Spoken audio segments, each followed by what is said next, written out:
A for apple. Apple means seb. B for ball. Ball means gend. C for cat. Cat means billy. D for dog. Dog means kutta. E for elephant. Elephant means hathi. F for fish. Fish means machli. G for grapes. Grapes means angur. H for hen. Hen means murgi.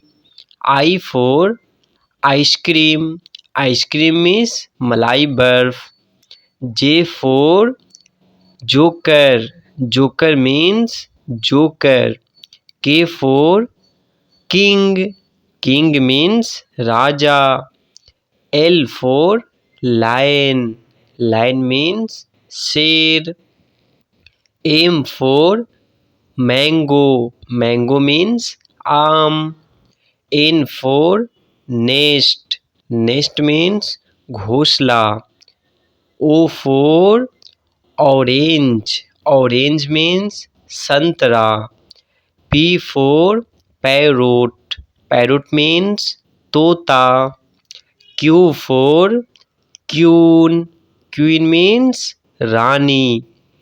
R for rose. Rose means gulab. S for ship. Ship means जहाज. T for tiger. Tiger means बाघ. U for umbrella. Umbrella means छाता. V for van. Van means गाड़ी.